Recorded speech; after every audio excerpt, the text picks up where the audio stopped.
அப்படின்னு சொல்லிட்டு ஐயா காலில் என்ன பிரச்சனைன்னு பார்த்தீங்கன்னா ஒரு 2 வருஷ காலமா ஐயா காலில் ஒரு புண்ணுன்றது இருந்திருக்கு. அந்த புண்ணை சரி பண்றதுக்கு எங்கெங்கயோ எத்தனையோ ஹாஸ்பிட்டலில் போய் ஏறி ஏறி ஏறி இறங்கியிருக்காரு. எந்த ஹாஸ்பிட்டலுமே அந்த புண்ணுன்றது சரி ஆகல.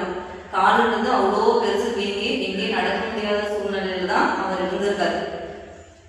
அப்போ ஒரு நாள் ஐயா என்ன பண்ணியிருக்காருன்னா, நம்ம வாராகி அம்மனை பத்தி போன்ல உரையாடல், அதாவது சொல்லியிருக்காரு, இந்த மாரி இந்த கோயில் இருக்கு, இந்த கோயிலுக்கு வாங்க, இதை வேண்டிக்குங்க, இது மாரி சரியாயிருன்னு சொல்லிட்டு ஐயா அவங்க பெரிய மாமனாருக்கு சொல்லியிருக்காரு.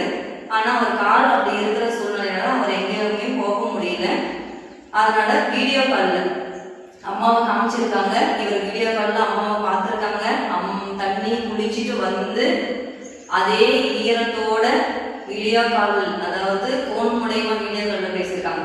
குளிச்சுட்டு வந்து அம்மாவை மனசார நினைச்சிட்டு அப்போ ஒரு தீபம் போட்டு எனக்கு ஆளை சரி பண்ணி கொடுமான்னு சொல்லிட்டு ஐயா வேண்டுதல் வச்சிருக்காரு. அப்படிதான் ஐயா வச்சாரு. அன்னைக்கு நைட்டு தூங்கறதுக்கு போயிட்டாரு. அம்மாவுக்கு விளக்கு வச்சுட்டு எல்லாம் பிரார்த்தனை பண்ணிட்டு தூங்கறதுக்கு போயிட்டாருங்களா. காலம்பரை எழுந்திரிச்சு பார்க்கும்போது அந்த காலில் இருந்த வீக்கன்றது குறைஞ்சிருக்கு. அது மட்டும் இல்லாம 10 நாள்ல 1 வருஷ காலமா எங்கெங்கயோ போய் சரி பண்ண முடியாத ஒரு சூழ்நிலையில், கால் பெருசா வீங்கி இருக்கிற சூழ்நிலையில் எத்தனையோ ஊசி போட்டு மாத்திரை மருந்து எடுத்துக்கிட்டு அவர் பார்க்காத மருத்துவமனை கிடையாதுங்களா அவரே சொன்னாரு. ஆனா அம்மா கிட்ட வீடியோ கால்ல போன் மூலயமா பேசி ஒரு பிரார்த்தனை வச்சுக்கிட்டு பின்னாடி 10 நாள்ல கால் குணமாயி அம்மாவுக்கு பால் அபிஷேகம் கொடுக்க வந்திருக்காரு.